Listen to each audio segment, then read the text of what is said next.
मुरादाबाद से है। काशीपुर मार्ग पर गहरे गड्ढों के कारण बस पलटने से कई लोग गंभीर रूप से हुए घायल। आपको बता दें, मुरादाबाद के काशीपुर हाईवे पर उस समय अफरा तफरी का माहौल बन गया जब गहरे गड्ढों के कारण एक बस पलट गई और उसमें बैठे कई यात्री गंभीर रूप से घायल हो गए। बाकी यात्रियों को हल्की फुल्की चोटें आई। यात्रियों की चीख पुकार की आवाज सुनकर चलते राहगीरों ने घायल यात्रियों को बस से निकालकर पास के ही निजी जनप्रिय हॉस्पिटल में भर्ती कराया, जहां उनका उपचार चल रहा है। गनीमत यह रही कि बस के पास से कोई वाहन गुजर नहीं रहा था, नहीं तो कोई बड़ी दुर्घटना हो सकती थी। आपको बताते चले कि जिला इटावा तथा अन्य शहरों के लोग एकत्रित होकर अपने रिश्तेदार के यहाँ रामनगर उत्तराखंड शादी समारोह में गए थे। रामनगर उत्तराखंड से शादी समापन कर बस में बैठे 22 यात्री अपने घर लौट रहे थे। जैसे ही मुरादाबाद काशीपुर हाईवे थाना भोजपुर क्षेत्र के पास डिलारी चौराहा पहुँचे, सड़क में गहरे गड्ढे होने के कारण बस पलट गई। बस पलटते ही यात्रियों में चीख पुकार मचने लगी। चीख पुकार की आवाज सुनकर आनन फानन में राहगीरों ने यात्रियों को बस से बाहर निकाला और उन्हें पास के ही जनप्रिया हॉस्पिटल में भर्ती करा दिया, जहां कई लोग गंभीर रूप से घायल हो गए। एक तरफ तो योगी सरकार गड्ढा मुक्त सड़कों का दावा कर रही है, तो दूसरी ओर काशीपुर मुरादाबाद मार्ग पर गड्ढों में सड़क होने के कारण आए दिन कोई न कोई हादसा होता रहता है।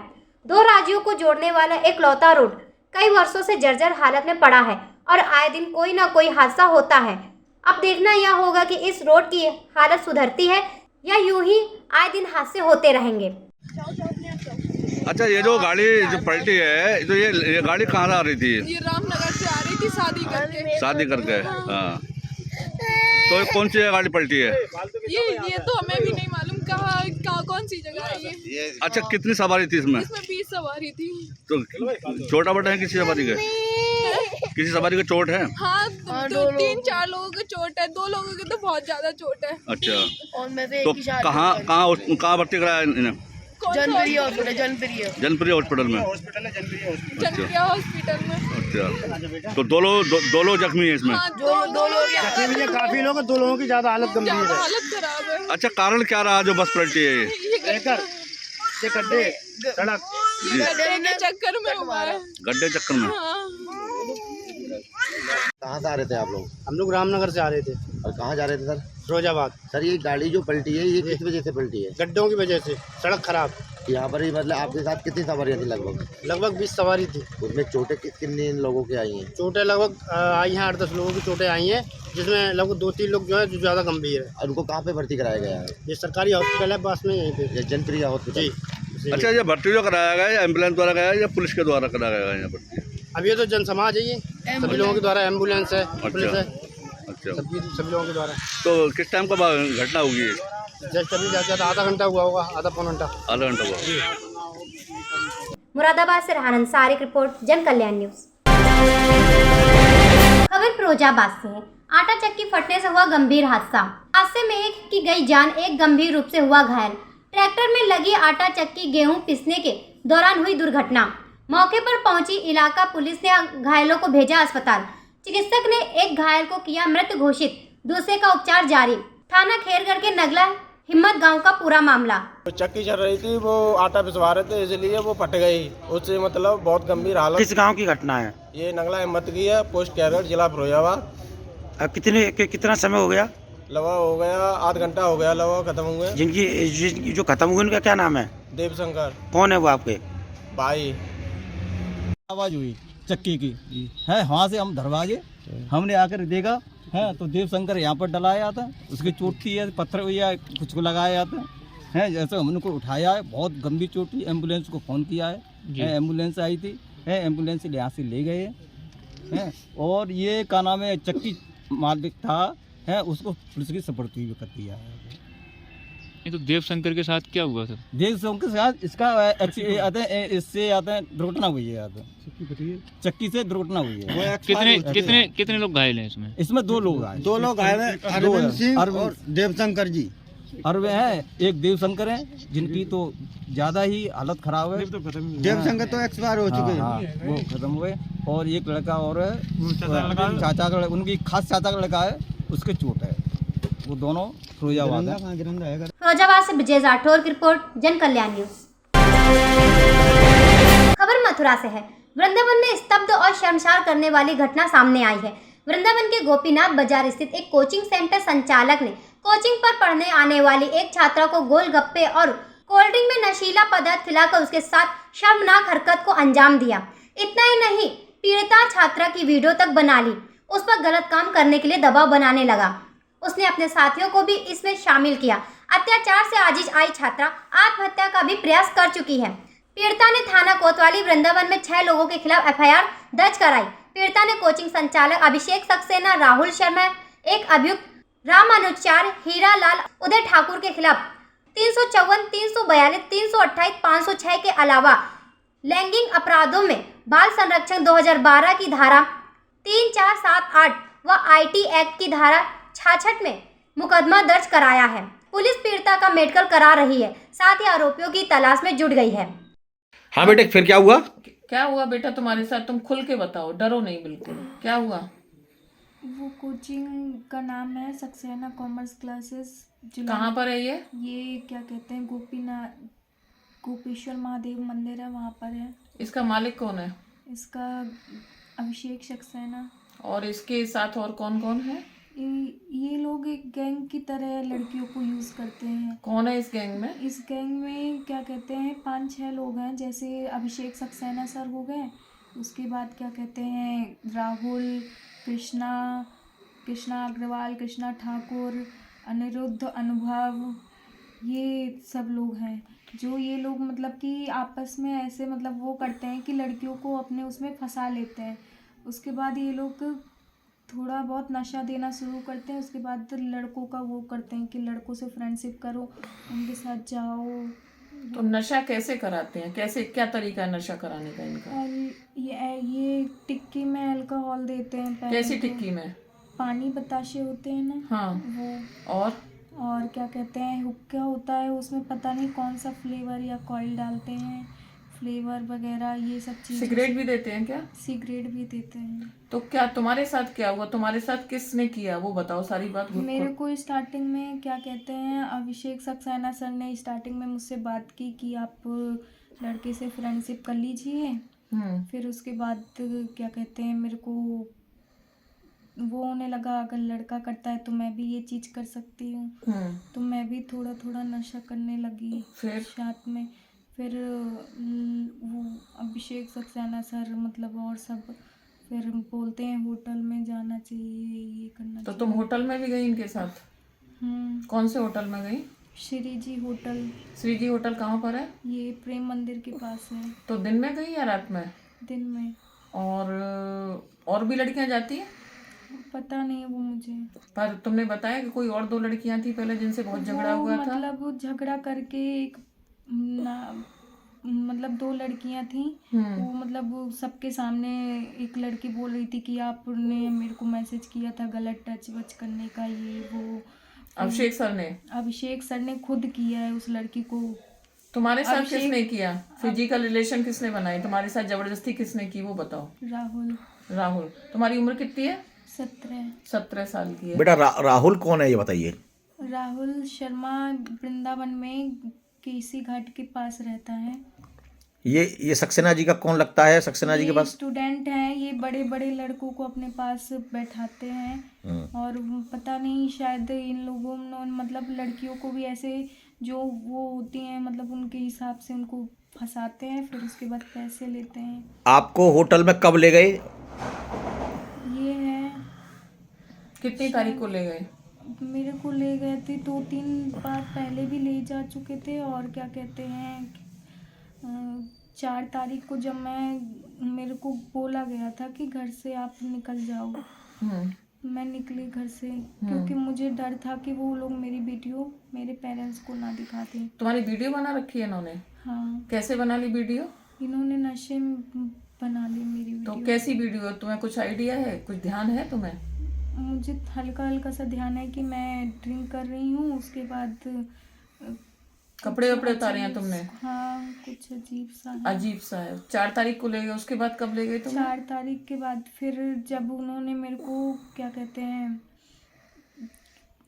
छोड़ दिया तो फिर मैं वापस से कॉल कर रही थी, मैं सॉरी बोल रही थी। उन लोगों ने मेरे को बहुत सारी धमकियाँ दी थी। कैसी धमकियाँ? कि किसी को बताना मत, कहाँ थी, क्या कर रही थी, वरना आपके पेरेंट्स को बताएंगे, ये सब। तुमको जान से मारने की धमकी भी दी थी क्या? हाँ, मेरे को दी थी। तभी फिर 20 तारीख को मेरे को फिर से बुलाया था। कहाँ बुलाया था? यानी कि 19 तारीख की रात को। कहाँ गई थी उसके उन्होंने साथ? बोला था कि आप सीधे राहुल के घर पहुंचिए, अपना बैग पैक कर लेना, वरना आपके माता पिता को हम वो करवा देंगे। ये फोन किसका आया था? मरवा देंगे। राहुल का आया था। राहुल का? माँ बाप को मरवा देंगे? हाँ, मेरे को खुद मतलब बोला जाता था कि कॉल करने के लिए। फिर तुम कहाँ गई रात को? फिर मैं रात को क्या कहते हैं अपने घर से 12:30 बजे करीब निकली। उसके बाद फिर कारे बाबू हॉस्पिटल से होते हुए उसके घर पहुंची। घर? अच्छा, किसी घाट पर? दिन में या रात में बेटा? रात में। ठीक, फिर? रात में फिर जब मैं उसके घर पहुंची, उसके बाद फिर उसने मेरे साथ फिर से गलत किया। फिर उसके घर में और कोई लोग नहीं है? उसके घर में थे तो उसके माता पिता अंदर मतलब मम्मी तो थी नहीं, वो बाहर गई हुई थी। उसके दादा और पापा थे और उनकी दीदी थी। दादा उसके वही हैं क्या जिनको तुम फोन कर रही थी? वो क्या कहते हैं आपसे? दादा क्या कह रहे हैं फोन पे? दादा कह रहे थे मेरे से फोन पे कि तुम कोई बड़ी वो नहीं हो, हम योगी को लाके खड़ा कर देंगे, तुमको बेइज्जती करवा देंगे, तुम्हारे फैमिली वालों को बेइज्जती करवा देंगे, हमारा लड़का कुछ नहीं कर रहा। ये बाबा क्या है उसके? महाराजा या क्या है? बाबा उसके मतलब प्रॉपर्टी डीलर है बोलते हैं। एक सेकंड। मथुरा से अमित शर्मा की रिपोर्ट, जन कल्याण न्यूज। खबर मुरादाबाद से है। रोडवेज बस की जोरदार टक्कर से मुर्गी से भरी टाटा 407 पलटी। आपको बता दें, थाना मोड़ापाने क्षेत्र के 0 पॉइंट पर उस समय हड़कंप मच गया जब एक मुर्गी से भरी टाटा 407 रोडवेज बस की जोरदार टक्कर लगने से पलट गई। बुलंदशहर से माल लेकर रामपुर जा रही थी, तभी रास्ते में 0 पॉइंट के नजदीक आते ही रोडवेज बस ने साइड मार दी। साइड लगने से टाटा 407 का संतुलन बिगड़ गया और संतुलन के बिगड़ने से टाटा 407 पलट गई, जिसमें मुर्गी भरी हुई थी। चालक ने बताया कि बुलंदशहर से रामपुर जा रहे थे। गाड़ी पलट जाने से 2 से 2.5 लाख रुपए का नुकसान है, जिसमें चालक व परिचालक दोनों चोटिल हो गए। मौके पर पहुंचे राहगीरों ने चालक व परिचालक को बाहर निकाला और टाटा 407 को साइड में करा दिया। ये बस खड़ी हुई थी बीच में, मैं पुल पे से आने लग रहा था, बस वाले ने ब्रेक दे दिए। ब्रेक देते बस गाड़ी में लग रही थी, गाड़ी बस में लग रही थी। मैंने थोड़ी साइड दाब दी, फुटपाथ पे चढ़ते कूद गई, पलट गई। कितने का नुकसान होगा? ये कम से कम 3-4 लाख रुपये का माल। 3-4 लाख का। कहाँ से आ रहे थे आप? कहाँ जा रहे थे? हम सोनीपत से आ रहे थे और यहाँ जा रहे थे रामपुर। ये नींद आ गई आपको? नींद नहीं आई थी। फिर गाड़ी बस वाले ने साइड दाब दी। साइड दाबते साइड लगने से? हाँ, साइड लगते। क्या नंबर है गाड़ी का? उसको बचा के 5640। पूरा नंबर क्या है? 56 5640 नाम शाह हुसैन नाम। ये गाड़ी कैसे पलटी? कहाँ से आ रही थी, कहाँ जा रही थी? ये हरियाणा से माल आ रहा था सर, और यहाँ पर आन के 0 पॉइंट पर आन के जैसे पीछे बस वाला हुआ, इनका कुछ खराबी आ गई थी गाड़ी में, ये नहीं ले पा रहे थे, पता क्या हुआ। इसकी वजह से जैसे इन्होंने इधर को घूमे, ब्रेक हल्के से लिए, पीछे से बस वाला आ गया, उन्हें शायद इनके एक्सीडेंट किया, गाड़ी पलट गई। गाड़ी पलटी, फिर इधर कुछ लोगों ने गाड़ी हेल्प कराई। हेल्प कराने के बाद आगे कोई चोट तो नहीं हुआ इसमें? चोट नहीं लगी किसी की? चोट नहीं आई, हल्की मुल्की चोट आई है, और पीछे जो है गाड़ी में ज़्यादा नुकसान आ गया। क्या भरा हुआ था गाड़ी में? गाड़ी में मुर्गा भरा हुआ था। कितने का नुकसान होगा? लगभग कुल मिला के 1.5-2 लाख रुपये नुकसान है उसके अंदर। कहाँ लेके जा रहे थे इसको? ये इसलिए हम रामपुर लेकर आए थे, रामपुर में फैजान नगर। कौन सी जगह है ये मुरादाबाद है, 0 पॉइंट बाईपास। मुरादाबाद से रेहान अंसारी की रिपोर्ट, जन कल्याण न्यूज। खबर फिरोजाबाद से है। संस्कृति एवं पर्यटन विभाग उत्तर प्रदेश सरकार के मंत्री राजवीर सिंह पहुंचे फिरोजाबाद। महोत्सव में फीता काटकर किया उद्घाटन। मुलायम सिंह यादव को मिलने वाले सम्मान पर कहा, मुल्ला मुलायम ने अकेले अयोध्या के राम मंदिर पर राम भक्तों पर गोली चलवाई थी। डिम्पल के भारत रत्न पर भी बोले, सफाई में ही महोत्सव होता था, अब हर जिले में महोत्सव होता है। समाजवादी पार्टी के मुलायम सिंह यादव को भारतीय जनता पार्टी मुल्ला मुलायम कहती थी, अब उन्हें सम्मान दिया गया, आप कैसे देखते हैं? देखिए, यह उनकी पार्टी की विचारधारा थी। मुल्ला मुलायम ने ही अकेले मुल्ला मुलायम और उस बात पर आज हम लोग कायम हैं। उनके रहते हुए अयोध्या में भगवान राम मंदिर पर गोली भी चलाने का काम किया है। बड़ी सोच और बड़ा दायरा है। हम लोग पूरे विश्व को एक परिवार मानते हुए सोचते हैं।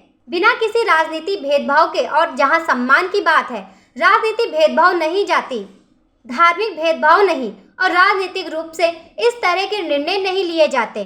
देखिए, वो उनकी पार्टी की विचारधारा थी। मुल्ला मुलायम नहीं, अकेले मुल्ला मुलायम भी आज उस बात पर हम लोग कायम हैं। इस बात पर भी कायम है कि उनके रहते हुए अयोध्या में भगवान राम के मंदिर के आंदोलन के दौरान गोली भी चलाने का राम भक्तों में काम हुआ था। लेकिन जो व्यवस्था है, जिस तरीके से भारत सरकार ने उन्हें सम्मानित करने का काम किया है, बड़ा सोच, बड़ा दायरा है।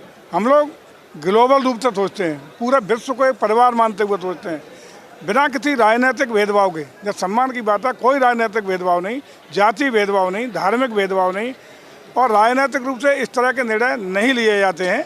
इस पर हम लोग आज भी कायम हैं कि उन्होंने अपने रहते हुए राम भक्तों पर गोली चलाई, उन्होंने मुल्ला के रूप में जो परिभाषित लोगों ने किया, उस पर वो लोग कायम हैं। लेकिन पार्टी ने बहुत दीर्घकालीन निर्णय सोचते हुए, व्यापक हृदय से, उदार मन से, और तमाम परिदृश्यों को, उनकी तमाम सामाजिक कृत्यों को लेके, राजनीतिक जीवन को लेके, तमाम विषयों पर जब तुलनात्मक रूप से अध्ययन किया होगा तो कहीं न कहीं उसमें पलड़ा भारी रहा होगा सामाजिक और राजनीतिक कार्यों का, और उसी के नाते उन्हें सम्मान देने का काम किया गया है। डिंपल यादव मांग कर रही है कि मुलायम सिंह यादव को भारत रत्न मिलना चाहिए। देखिए, अब वो इस तरह की बातें कर रहे हैं, जब आप खुद ही कह रहे हैं किस तरह का कृत्य और उनका आचरण रहा और किस तरह का उनका कारनामे रहे, उस पर आप खुद ही चर्चा कर रहे हैं। तो मैं समझता हूँ कि वो तो अखिलेश जी को पीएम बनाने के लिए दावेदारी कर ही रहे हैं। जब सरकार आ जाएगी तो बना ले अपना, उनको बाद खूब एक नहीं दो सम्मान देते हैं। कौन रोक रहा है? कोई रोक थोड़ी है उन पर। फिरोजाबाद से ब्रजेश राठौर की रिपोर्ट, जन कल्याण न्यूज। खबर मथुरा से है। सरकार की मंशा अधिक से अधिक किसानों को किसान सम्मान निधि का लाभ देने की है। इसके लिए लगातार इस योजना का प्रचार प्रसार किया जा रहा, साथ ही अपात्र किसानों के चिन्हांकन का कार्य भी जारी है। जिन पात्र किसानों को योजना का लाभ नहीं मिल पा रहा, वह कई तरह की गलत जानकारियों के शिकार भी हो जाते हैं। कृषि विभाग के अधिकारियों ने स्पष्ट किया है कि वृद्धावस्था पेंशन पा रहे पात्र किसान भी सम्मान निधि के हकदार हैं। ई-केवाईसी अथवा भू लेखांकन नहीं होने की स्थिति से पात्र किसान सम्मान निधि से वंचित रह जाते हैं। ऐसे में किसानों के बीच कई तरह की भ्रांतियां भी पैदा हो जाती हैं। किसान इस तरह से कई बार परेशान भी रहते हैं। कृषि विभाग किसानों को जागरूक कर रहा, जिससे पात्र किसान योजनाओं का लाभ ले सके। इस बारे में अधिक जानकारी देते हुए उप कृषि निदेशक राम कुमार मथुरा ने बताया। देखिए, अभी तक ऐसा है कि 2,78,000 किसानों के खातों में जो है एटलीस्ट पहली किस्त चली गई है। जनपद में काफ़ी अच्छी नफरी में जो है किसानों को पीएम किसान सम्मान निधि का लाभ मिल रहा है। कहने का आशय ये है कि अब तक 3,40,000 लोगों ने जो रजिस्ट्रेशन कराया था जो है, उसके अगेंस्ट 2,78,000 किसानों के खाते में पहली किस्त जा रही है। अभी भी ज़्यादातर लोगों ने जो है करवा लिया है, लेकिन वर्तमान स्थिति में भी ई-केवाईसी अभी लोगों ने नहीं कराई है किसानों ने। ये करीब 70,000 किसान ऐसे हैं जिनके द्वारा ई-केवाईसी नहीं कराई गई लगभग। तो ई-केवाईसी और भू लेखांकन दो प्रक्रियाएं हैं। यदि ये नहीं करवाते हैं तो प्रधानमंत्री किसान सम्मान निधि योजना का लाभ किसानों को नहीं मिल पाएगा।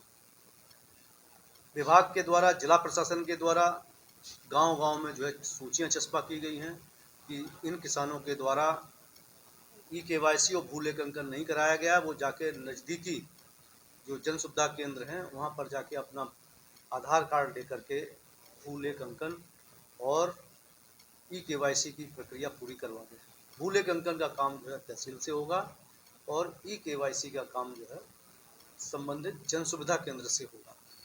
तो हमारी तो यही अपील है कि किसान भाई इसमें जागरूक होकर के जो है, यदि किसी प्रकार की प्रॉब्लम आ रही है तो स्थानीय तौर पर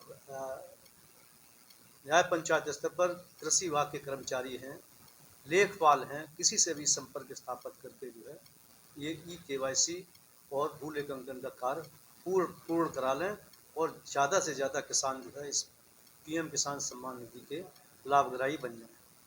ये जिला प्रशासन की ओर से पूरा जो है पूरी व्यवस्था कर दी गई है। जो है गांव-गांव में जो है तो सूचियां चस्पा कर दी गई हैं कि जिन लोगों का जो है भूले कंकन नहीं हुआ है और ई-केवाईसी नहीं हुआ है, तो एक मूवमेंट बना करके किसान भाई जो है इसका ये करा लें। जो है अभी जो प्रथम किस्त के जो हैं 1,07,883 लोगों के खातों में जो है पहली किस्त गई है और 13वीं किस्त जो है जो जाने को है, इसकी भी तैयारी हो रही है। तो इसमें यदि ई-केवाईसी और भूले कंकन नहीं होगा तो। मथुरा से अमित शर्मा की रिपोर्ट, जन कल्याण न्यूज। खबर फिरोजाबाद से। एक युवती ने दूल्हे में शारीरिक कमी को देखकर भड़क गई। युवती ने जयमाल के बाद फेरे से इनकार कर दिया। युवती के शादी से इनकार से बारात में हड़कंप मच गया। दोनों पक्षों ने युवती को समझाने का प्रयास, जिसके बाद युवती की हालत बिगड़ गई। युवती को इलाज के लिए अस्पताल में भर्ती कराया। मामले को लेकर दोनों पक्ष थाने पहुंचे, जहां दोनों पक्षों में सुलह के प्रयास किए जा रहे हैं। गांव रीठराज ने अपनी बेटी पूनम का विवाह नगला जलुहा निवासी शिवराम पुत्र भरत सिंह के साथ तय की थी। 26 जनवरी को गांव में बारात आई। बारात धूमधाम के साथ चढ़ाई गई। उसके बाद जयमाल आदि रस्में हुई। सुबह फेरे के समय जब दूल्हे बने युवक को बैठने के लिए कहा गया तो वह ठीक से बैठ नहीं सका। यह देखकर युवती विफर गई।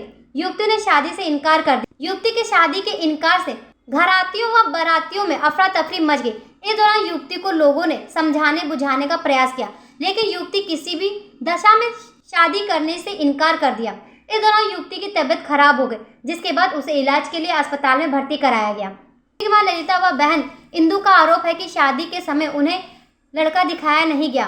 बिचौलिए व लड़का पक्ष ने उन्हें अंधेरे में रखकर शादी कराने का प्रयास किया। अगर वह लड़के को शारीरिक रूप से देख लेते तो वह शादी नहीं करते।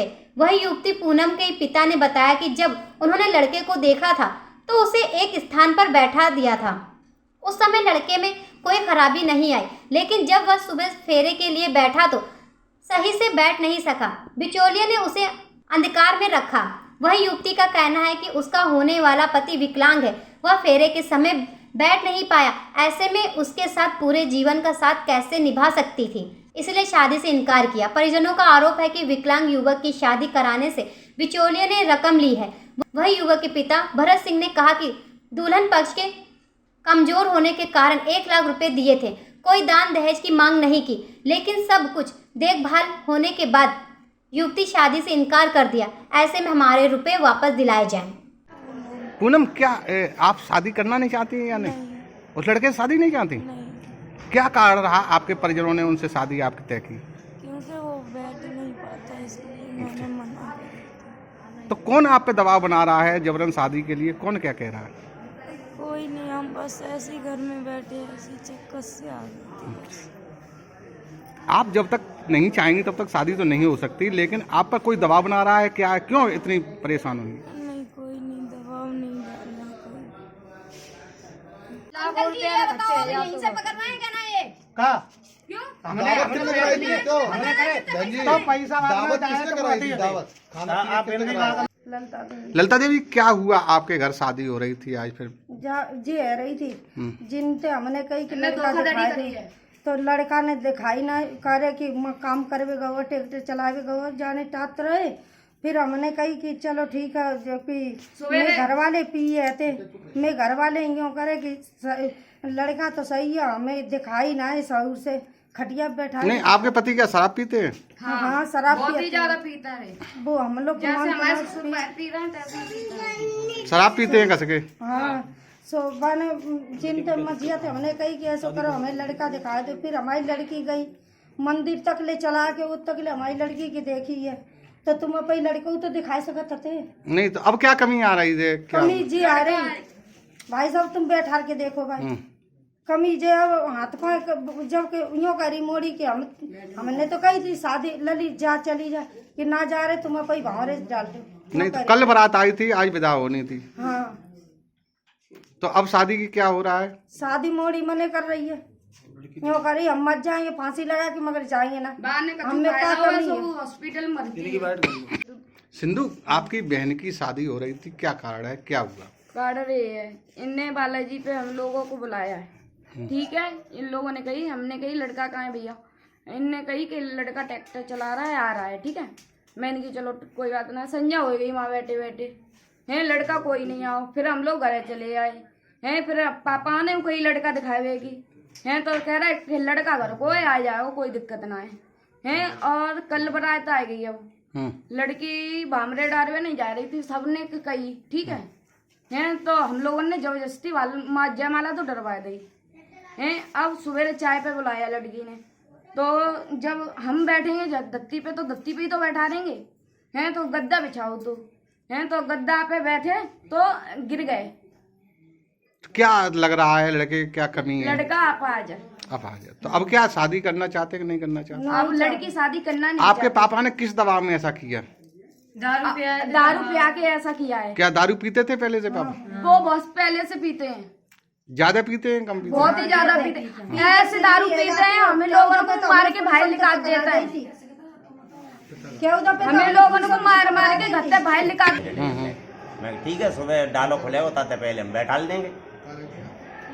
शोर साहब डाला खुलने से पहले ही हमने लड़के को अकेले ले आए और बेजपति को ले आए। मैंने चल भाई, तो हमने ये लड़की की बोली हमारी कि अब बापा ऐसे लड़के को बैठल बात, तो हमने ठीक है बैठ जा लला। तो बैठने पर वो बैठ नहीं पा, बैठ भी जाता तो यूँ एड़ी उचक जाती है उसकी। 5 मिनट मेड़ के बैठाते हैं, टेक ले लेता है, पीछे वाले हाथों की टेक ले लेता है। नहीं तो फिर अब बेटी को क्या हुआ? अब बेटी को इसीलिए जबरदस्ती वो शादी करवाने के लिए कह रहे थे। नहीं ये बोला क्या जबरदस्ती करा रहे हैं क्या शादी को? वो अब ये कह रहे थे पहले सुबह कह रहा है कि देख लो कि लेकिन ये थोड़ा ही कि ये बैठ नहीं पा रहा है, तो इसलिए अब लड़की बोली कि हम शादी नहीं करेंगे पापा। इतने ही मामले में ये हो गया है। नहीं तो आज क्या होना था इनका? आज शादी होनी थी इसकी, विदाई होनी थी। हाँ। कल बारात आई थी। हाँ। कहाँ से बारात आई है? ये बारात आई है जलुए नगरा से। कौन दबाव दे रहा है जबरदस्ती शादी के लिए? वही कह रहे कि तब नहीं दिख रहा था तुमको, जो शादी कर तब नहीं लड़का दिख पाया था तुमने। लड़की ने क्या खा लिया है ऐसा जिससे बेहोश हो? अब पता नहीं लड़की ने साफ जहर खा लिया, क्या खा लिया। क्यों कारण क्या? शादी नहीं करना चाहती? हाँ। टीटू क्या मामला हुआ है? आपने शादी कराई थी? हाँ, मैंने लड़का दिखाया था और शादी वाकन का करवाई। इनके पिताजी वाकन का है, आराम से देख रहे थे और आराम से इनके साड़ू तो बढ़वाओ बेव गो तो केवल लड़की को वाकन मैंने की लड़की देखे तो दिखवा बिन्ने मने कर दी। अच्छा, कितने पैसे तय हुए थे? क्या हुआ? पैसे कुछ नहीं बिन्ने की हम पे लड़की है, दावत करवा देना और कछु पैसा दे दिए। अच्छा, तो मैंने डायरेक्ट अब उनके पिताजी को बुलाओ और डायरेक्ट उनकी बात हो गई। अब क्या हुआ? पैसे कितने दिए थे? पैसे वाकन का हमें बताई नहीं, दोनों में तो अभी बात अभी कोई बात नहीं बताई। अभी बात मैंने पैसे नहीं देंगे तो पैसे वाकन का वो बात। सचिन क्या हुआ? आप अपनी कौन है ये लेके आए? ये हमारी बहन है। बहन है। ये कब शादी हो रही थी इनकी? मतलब कल बारात आई, आज शादी हो रही थी। अच्छा, तो क्या लड़के में क्या कमी थी इसके कारण लड़की बेहोश? लड़के में हम लोग क्या कमी थी? लड़के में हम लोग बैठा रहे थे ना, उसको बैठा पैरों में दिक्कत है। अच्छा, विकलांग है क्या? विकलांग नहीं है, लेकिन बहुत ज्यादा दिक्कत है पैरों में, बैठ नहीं पा रहा था शुद्ध से। अच्छा, इसलिए ये लड़की बेहोश हो गई? नहीं, इसी बात पे हम लोगों की बहस हुई। ठीक है, सुबह से बात चल रही है, तो वहाँ के पक्ष के लड़के के पक्ष के कुछ यादव लोग आए, ठीक है। वो लोग आए चढ़ बढ़ के हमारे घर पे दाब धौंस कह रहे कि तुम जबरदस्ती ब्याह करो, और क्या कहते हैं बिल्कुल क्या कहते हैं खर्चा हो गया, जबरदस्ती ब्याह करा थी, ऐब हो या कुछ हो, ठीक है। जबरदस्ती ब्याह करा रहे थे? घर पे तलाक आए, ठीक है। अच्छा, कौन कास्ट के हैं? वो यादव लोग हैं। आप कौन है? हम जाटव हैं, दलित समाज से हैं आप? हाँ। जबरदस्ती शादी करा रहे हैं? शादी करा रहे थे। इसी चक्कर में हमारी लली ने भीतर बैठी थी जो बेचारी, हम लोग बाहर थे, बात मतलब वो चल रही थी, इन्हें उसी चक्कर पता नहीं कुछ खा लिया है, पता नहीं क्या है, अब बेहोश हो गई। उससे तभी से मतलब हॉस्पिटल लेके आए। यहाँ दांत ही बंद होती जा रही, तो हमने कहीं हॉस्पिटल दिखा ली। लड़की आई है जिसकी आज शादी भी है, क्या मामला है, कैसा है? ये लड़की जो है, इसका नाम पूनम है, और ये यहाँ पर सेमी कॉन्शियस थी, मतलब बेहोशी की हालत में थी, लेकिन पूर्णतः बेहोश नहीं थी। जांच दौरान पाया गया कि लड़की का बीपी जो था काफ़ी गिर चुका था, और 90/70 था, सिस्टोलिक 90 और डायस्टोलिक 70 था। तो प्राथमिक उपचार जारी है, और बाकी में पारिवारिक जो मैटर है उसके बारे में मुझे कुछ पता नहीं। फिरोजाबाद से विजय राठौर की रिपोर्ट, जन कल्याण न्यूज।